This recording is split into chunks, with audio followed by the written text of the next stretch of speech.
Hello everyone, कैसे आप सब friends. Welcome to my channel step up classes. नमस्कार साथियों, स्वागत है एक बार फिर से मेरे चैनल स्टेप अप क्लासेस पर। फ्रेंड्स 24 कोर टॉपिक की जो सीरीज चल रही है हमारी, उसमें आज हम करेंगे टॉपिक नंबर 15। टॉपिक नंबर 15 एक बहुत छोटा सा टॉपिक है, डाल्टन्स एटॉमिक थ्योरी। देखो, डाल्टन्स एटॉमिक थ्योरी की अगर मैं बात करूं तो हर एक पेपर में इसमें से एक क्वेश्चन जरूर आया है।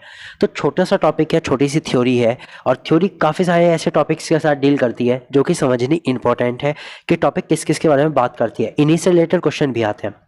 तो फ्रेंड 24 का टॉपिक्स की जो सीरीज चल रही है उसमें आप देखिए टॉपिक्स आपको बहुत ही अच्छे लगे, जो उनका रिस्पॉन्स है बहुत अच्छा मुझे मिल रहा है। तो उसी के बेस पे टॉपिक 24 का टॉपिक की सीरीज पूरी होने के बाद 30 टॉपिक और भी मैं आपको देने वाला हूँ, जिससे आपके पेपर में पूरा मेरिट से ऊपर यानी लगभग 400 का टारगेट हम लेके चल रहे हैं। इन 55 टॉपिक में आपके 400 नंबर तक के आपके आराम से मार्क्स बन जाएंगे। तो फ्रेंड्स उसके अलावा अगर कोई डाउट कोई क्वेरीज आपकी है तो नीचे कमेंट बॉक्स में लिख दीजिएगा। तो चलिए शुरू करते हैं आज का अपना topic number 15, Dalton's atomic theory, Dalton का परमाणु सिद्धांत। फ्रेंड्स इन टॉपिक्स की खास बात यह भी है कि ये दोनों लैंग्वेज में, हिंदी और इंग्लिश में।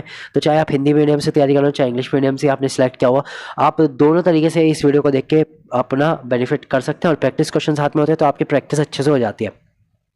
तो देखिए, जो डाल्टन एटॉमिक थ्योरी आई थी, कब आई थी? 1808 में आई थी। सबसे पहले तो ईयर याद रखिए, क्योंकि जनरली जो थ्योरी होती है एटॉमिक थ्योरी, उनका ईयर याद रखना बहुत जरूरी है। जैसे अगर मैं बात करूँ डाल्टन एटॉमिक थ्योरी, ये तो आई थी 1808 में। इलेक्ट्रॉन की डिस्कवरी हुई थी 1897 1897 में। प्रोटॉन की डिस्कवरी हुई थी 1917 में। और हमारे जो न्यूट्रॉन है, न्यूट्रॉन जो है without charge particle, neutral particle है, उसकी डिस्कवरी थी 1932 में। और सबसे लेट इसकी डिस्कवरी होने का कारण भी यही था कि इसके ऊपर कोई चार्ज नहीं होता। ठीक है, तो ये चीज़ें जो मतलब बेसिक है, इलेक्ट्रॉन प्रोटॉन न्यूट्रॉन की डिस्कवरी कोई सा कंसेप्ट कब आया, ये इनके ईयर्स जो हैं वो आपको याद रखने हैं जरूर।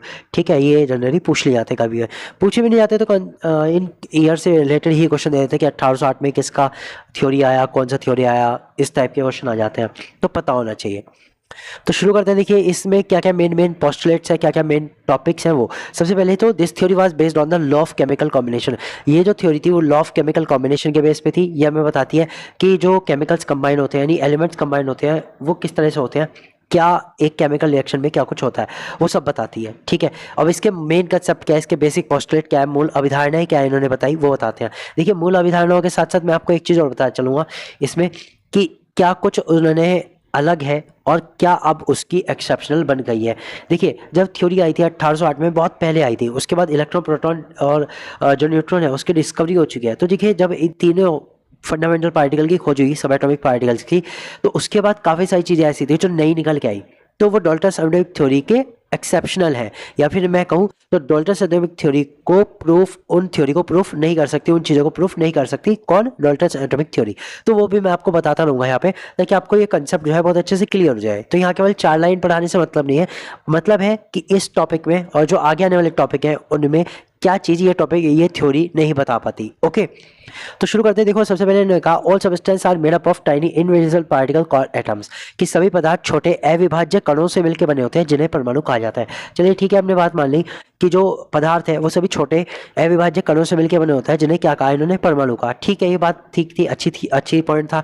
लेकिन अब देखिए जब इलेक्ट्रॉन प्रोटॉन और न्यूट्रॉन की डिस्कवरी हुई तो वो भी तो फंडामेंटल पार्टिकल है, किसके? एटम्स के। तो एटम क्या हुआ? अविभाज्य थोड़ी रह गया, एटम तो डिविजिबल हो गया, एटम तो डिविजिबल पार्टिकल हो गया। समझ गए? तो ये पॉइंट जो है वो गलत हो गया वहां पे, जब हमारी डिस्कवरी हुई किसकी? इलेक्ट्रॉन प्रोटॉन और न्यूट्रॉन की। बात क्लियर हुई? लेकिन डाल्टन्स एटॉमिक थ्योरी क्योंकि बहुत पहले आ चुकी थी, तो ये इसमें कहा गया है। तो जो एटम्स है वो इनडिविजिबल पार्टिकल है, ये किसने कहा? ये डाल्टन्स ने कहा। ठीक है, बाद में वो डिविजिबल हो गया इलेक्ट्रॉन प्रोटॉन न्यूट्रॉन में, वो बात अलग है। लेकिन फिलहाल इन्होंने क्या कहा था 1808 में, कि जो पार्टिकल एटम है वो इनडिविजिबल पार्टिकल है। Okay, second point, in each element the atoms are all alike and have the same mass. ये कह रहे प्रत्येक तत्व में सभी परमाणु एक जैसे होते हैं और उनका द्रव्यमान समान होता है। इट मीन्स शॉर्ट में अगर हम लिखें तो इन्होंने कहा था that same mass and identical, जो होते हैं उनका मास बिल्कुल सेम होता है और बिल्कुल आइडेंटिकल होते हैं, शेप में, साइज में, सब में आइडेंटिकल होते हैं। लेकिन अगर हम देखें एक ही तत्व के अलग अलग परमाणु की, अगर हम बात करें आइसोटॉप्स की, तो क्या होता है आइसोटॉप्स में? अगर हम बात करें जैसे कार्बन 12 है, कार्बन 30 है, 13 है, तो इनमें क्या होता है? इनमें अगर हम मास नंबर की बात करें तो मास नंबर इसमें क्या है? 12, इसमें क्या है? 13। तो ये तो अलग हो गया, तो ये आइसोटॉप्स की व्याख्या नहीं कर पाता है, इसलिए थ्योरी भी रिजेक्ट हो जाती है। पॉइंट नंबर 2 भी रिजेक्ट हो जाता है। लेकिन क्योंकि डाल्टन्स एटॉमिक थ्योरी बहुत पहले आई थी तो चल रहा है। ठीक है, तो ये ध्यान रखना। कि ये इसका एक्सेप्शनल क्या है, आइसोटॉप्स। तो आइसोटॉप्स के बारे में बात नहीं करती डाल्टन्स एटॉमिक थ्योरी। बात करते हैं third, atoms of the different element are different mass. जो एटम्स हैं विभिन्न तत्वों के जो परमाणु हैं उनके द्रव्यमान भिन्न होते हैं, लेकिन ये थ्योरी भी गलत है। अगर हम बात करें आइसोबार्स की, तो आइसोबार्स में क्या होता है, जो एटम्स हैं उनके जो डिफरेंट एटम्स के मास हैं, ठीक है, वो क्या होते हैं, वो इक्वल होते हैं, बराबर होते हैं, लमसम बराबर होते हैं। अगर हम बात करें 19 पोटेशियम और 18 क्रिप्टॉन की, ठीक है, इन दो की अगर हम बात करें पोटेशियम और क्रिप्टॉन की, तो इनके जो मास है वो 40 है। और अगर हम कैल्शियम की बात करें तो उसके भी एक आइसोटॉप्स का मास कितना होता है, 40 होता है। तो इन तीनों में जब 40 40 40 है, ठीक है, तो इनका तो मास सेम हो गया, मास क्या हो गया, सेम हो गया, ठीक है। जबकि उन्होंने कहा क्या कि अगर तत्व अलग है तो मास भी अलग होता है। तो ये पॉइंट्स भी आइसोबार के केस में गलत हो जाता है। समझ गए ना, ये इनके एक्सेप्शनल है जो मैं बता दूं, हर एक लाइन का मैंने एक्सेप्शनल आपको बता दिया। बात करते हैं पॉइंट नंबर 4 की, atoms can neither be created not destroyed during any physical और केमिकल चेंज। किसी भी भौतिक या रासायनिक परिवर्तन के दौरान परमाणु न तो बनाया जा सकता है न ही नष्ट किया जा सकता है। यहाँ ध्यान देने वाली बात यह है, इन्होंने केवल इतनी बात कही कि किसी भी केमिकल रिएक्शंस में, चाहे केमिकल रिएक्शन हो चाहे फिजिकल, एटम जो होता है ना तो आप बना सकते हो ना नष्ट कर सकते हो, ठीक है, बस इतना कहा। लेकिन अगर मैं बात करूं तो इन्होंने ये नहीं बताया कि जो केमिकल रिएक्शन है उनमें ना तो नष्ट होता है ना बन सकता है, लेकिन इन chemical reaction it can be rearrange.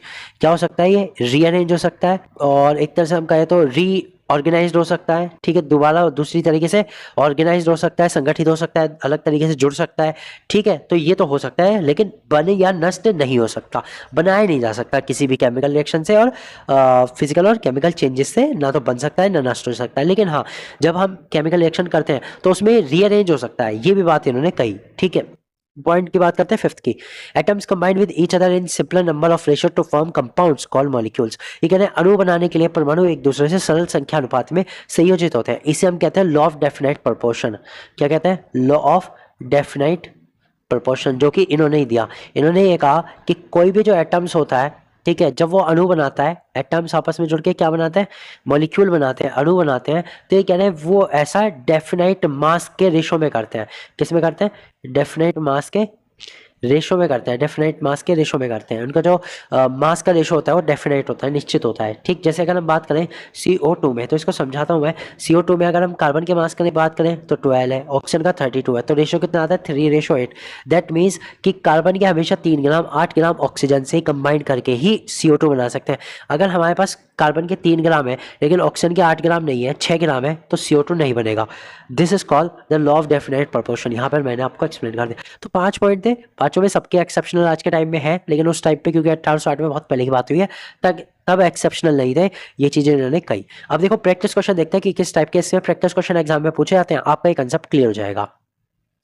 तो सबसे पहला क्वेश्चन आता है, who propose the atomic theory in 1808। 1808 में किसने परमाणु सिद्धांत को प्रस्तावित किया?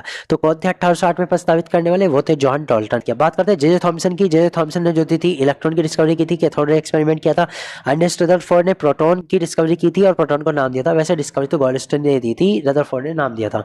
और अगर हम बात करें प्रोटॉन की डिस्कवरी की, जनरली जो प्रोटॉन की डिस्कवरी का श्रेय आता है वो गॉल्स्टन को जाता है by the experiment of canal rays, okay, but the name was given by the Rutherford, okay. Niels Bohr's की बात करें तो नील बोर ने कोई भी हमारे पास एटॉमिक जो पार्टिकल्स है, मतलब पार्टिकल्स की बात नहीं करते, इलेक्ट्रॉन प्रोटॉन न्यूट्रॉन में नील बोर का नाम नहीं है, इन्होंने थ्योरी दी थी, ठीक है, जिसे हम ऑर्बिटल थ्योरी भी कहते हैं, ऑर्बिटल थ्योरी ऑफ एटम्स, ठीक है। ये जनरली हम बात करें तो इन्होंने जो दिया था वो हाइड्रोजन एटम का मॉडल दिया था, ठीक है, हाइड्रोजन एटम का मॉडल दिया था। इन्होंने बताया था क्या रेडियस होती है, इलेक्ट्रॉन कैसे घूमते हैं, वो सब इन्होंने बताया था, नील बोर ने। बात करते हैं क्वेश्चन नंबर 2 की। According to the Dalton's atomic theory, atom of the same element are. Dalton के परमाणु सिद्धांत के अनुसार एक ही तत्व के परमाणु क्या होते हैं? देखो डाल्टन के परमाणु सिद्धांत के अनुसार बताना है एक ही तत्व के परमाणु क्या होते हैं। Identical in size and mass, बिल्कुल सही। डिफरेंट इन केमिकल प्रॉपर्टी, गलत। Made of proton and electron, गलत। Held together by covalent bonds, से संयोजी बंध से जुड़े होते हैं, गलत। क्यों? अब ध्यान देना, इसमें केवल पॉइंट नंबर ए सही है, दैट डाल्टन्स के सिद्धांत के अनुसार एक ही तत्व के परमाणु आकार और द्रव्यमान में समान होते हैं, क्योंकि तब तक ना तो इन्होंने आइसोटॉप्स का जिक्र करा, ना आइसोबार का जिक्र करा, ना ही किसी और चीज का। तो डिफरेंट इन केमिकल प्रॉपर्टी तो हो ही नहीं सकता। मेड ऑफ इलेक्ट्रॉन प्रोटॉन, जब डिस्कवरी हुई तो ये कैसे पता लगाया वो किस चीज का बना है, ठीक है। और held together by covalent bond, कुछ नहीं इन्होंने जिक्र नहीं किया। तो तीनों पॉइंट जिक्र नहीं किया, सिर्फ इसका आंसर क्या आता है? इसका आंसर आता है ए, दैट एक ही तत्व के परमाणु are identical in size and mass. बात करते हैं क्वेश्चन नंबर 3 की। Dalton's atomic theory states, Dalton के परमाणु सिद्धांत के अनुसार एटम्स आर इंडिविजुअल, परमाणु अविभाज्य होते हैं, बिल्कुल सही है। एटम है फिक्स न्यूक्लियस, एटम में स्थिर नाभिक होता है, नहीं, इन्होंने ऐसा कुछ नहीं कहा। एटम कंटेन्स इलेक्ट्रॉन, एटम में इलेक्ट्रॉन्स होते हैं, ये भी नहीं कहा। Atoms are positively charge, charge की बात कोई नहीं हुई। तो कौन सा है इसका भी आंसर होता है ए। क्या आंसर होता है? A. Question number 4, which of the following statement is not a part of Dalton's atomic theory, निम्न में से कौन सा कथन डाल्टन के परमाणु सिद्धांत का हिस्सा नहीं है? ये ध्यान देना, ये चीजें बहुत कंफ्यूज करती है, हिस्सा है या नहीं है, विच ऑप्शन इज करेक्ट और इनकरेक्ट, ये थोड़ा ध्यान से पढ़ के आप सॉल्व करें तो ज्यादा अच्छा रहेगा। बात करते हैं पॉइंट नंबर ए की। Atoms combine to form compound, atom जो होते हैं जुड़कर कंपाउंड्स बनाते हैं, ये तो part. Atoms are created during chemical reaction, रासायनिक अभिक्रिया में परमाणु बनाए जाते हैं, नहीं जी, ये पार्ट नहीं था। ठीक है, तो यही हमारा आंसर होगा बी। क्यों नहीं था? क्योंकि इन्होंने कहा कि एटम्स में रासायनिक जो अभिक्रिया होती है उनमें ना तो एटम्स बनते हैं ना टूटते हैं, मतलब कि ना नष्ट होते हैं ना बनते हैं। ठीक है, तो ये पॉइंट नहीं था कि रासायनिक अभिक्रियाओं में परमाणु बनाए जाते हैं, बनते नहीं है, केवल रीअरेंज होते हैं, रीऑर्गेनाइज्ड होते हैं। ठीक है, पुनर्संगठित होते हैं, पुनर्व्यवस्थित होते हैं, बस। एटम्स आर इंडिविजुअल, ये तो पॉइंट था, एटम्स आर इंडिविजुअल, इन्होंने बताया था कि एटम्स जो है अविभाज्य है, उसे और तोड़ा नहीं जा सकता। Atoms retain their property in compound, यौगिक में परमाणु अपने गुण बनाए रखते हैं, बिल्कुल सही है। यौगिक में जो परमाणु होते हैं अपने गुण बनाए रखते हैं, जब तो उनके होल नंबर रेशो आती है। ठीक है, तो इसका जो आंसर होता है बी सिर्फ, जो कि पॉइंट गलत था। क्वेश्चन नंबर 5 देखते हैं। Dalton's atomic theory explain, Dalton का परमाणु सिद्धांत किसकी व्याख्या करता है? That how atoms emit radiation, गलत, ये जो दिया था ये बोहर ने दिया था, और बोहर ने भी बताया था जो रेडिएशन निकलते हैं उसकी एनर्जी कितनी होती है। ठीक है, nature of the chemical reaction, chemical अभिक्रियाओं की प्रकृति, बिल्कुल। द स्ट्रक्चर ऑफ एटम, परमाणु की संरचना, परमाणु की संरचना नहीं। द फॉर्मेशन ऑफ आइसोटॉप्स, नहीं। देखो, परमाणु की संरचना इसलिए नहीं बताता, उसने केवल ये बताया था कि परमाणु होता है, उसकी संरचना क्या है, क्या उसके अंदर है, वो कुछ नहीं बताया, क्या उस पर चार्ज है नहीं बताया। ठीक है, तो ये तो गलत हो गया। फॉर्मेशन ऑफ आइसोटॉप्स, आइसोटॉप्स का मैंने बताया ना, इन्होंने कोई जिक्र नहीं करा। आइसोटॉप्स अगर जिक्र करते तो ये पॉइंट ना लिखते कि मास और एटॉमिक नंबर सेम होते हैं, जबकि आइसोटॉप्स में एटॉमिक नंबर के अकॉर्डिंग मास अलग अलग होते हैं। ठीक है, तो इसमें जो आंसर आएगा सिर्फ और सिर्फ बी आंसर आएगा। ठीक है, तो परमाणु सिद्धांत किसकी व्याख्या करता है? डाल्टन का परमाणु सिद्धांत रासायनिक अभिक्रियाओं की प्रकृति। बात करते हैं क्वेश्चन नंबर 6 की। The concept that the atom of the different element combine in the same whole number ratio to form compound is a key part of, विभिन्न तत्वों के परमाणु सरल पूर्ण संख्या अनुपात में संयोजित होकर यौगिक बनाते हैं, यह अवधारणा का किसका मुख्य भाग है? अभी अभी मैं बताया था किसका है, डाल्टन्स एटॉमिक थ्योरी का। किसका पार्ट है? डाल्टन्स की एटॉमिक थ्योरी का, थोड़ी देर पहले ही मैंने बताया था। ओके, डाल्टन्स के बाद आता है थॉमसन का, नहीं है, रदरफोर्ड का नहीं है, बोर का नहीं है। ये डाल्टन्स की एटॉमिक थ्योरी का भाग है कि अलग अलग तत्वों के परमाणु सरल संख्या अनुपात में जुड़कर यौगिक बनाते हैं। बात करते हैं question number 7, which of the following is the limitation of Dalton's atomic theory, Dalton's atomic theory की सिद्धांत की एक सीमा क्या है, इसका हमें लिमिटेशन बताना है। यह समस्थानिकों के अस्तित्व की व्याख्या नहीं करता, कि एक सीमा बतानी है ना, तो यही है। यह है यौगिकों के निर्माण की व्याख्या करता है, ये तो करता है, तो ये तो गलत हो गया। It does not explain the concept of element, तत्व के अभिधारणा की व्याख्या नहीं करता, गलत, ये तो करता है, तत्व के बारे में तो बताता है, ये इलेक्ट्रॉन प्रोटॉन न्यूट्रॉन के बारे में तो नहीं बताता, लेकिन तत्व के बारे में तो बताता है, तो ये तो सही पॉइंट है। बात करते हैं, it does not explain chemical reaction, chemical reaction की व्याख्या नहीं करता, करता है जी, अभी अभी हमने पढ़ा। तो ये भी करता है, ये भी करता है, ये भी करता है, तो क्या नहीं करता? सिर्फ समस्थानिकों के अस्तित्व की व्याख्या नहीं करता, इसके अकॉर्डिंग समस्थानिक कुछ नहीं है। ठीक है, इन्हें पता ही नहीं था। बात करते हैं क्वेश्चन नंबर 8 की। According to Dalton, what is the smallest unit of an element can take part in chemical reaction, Dalton के अनुसार किसी तत्व का वह छोटा कण जो रासायनिक अभिक्रिया में भाग ले सकता है क्या कहलाता है? तो देखो, इनके अनुसार सबसे छोटा कण कौन था? परमाणु था, और परमाणु रासायनिक अभिक्रिया में भाग ले सकता था। ठीक है, तो इसका जो आंसर आएगा वो कौन सा होगा? वो है सी एटम।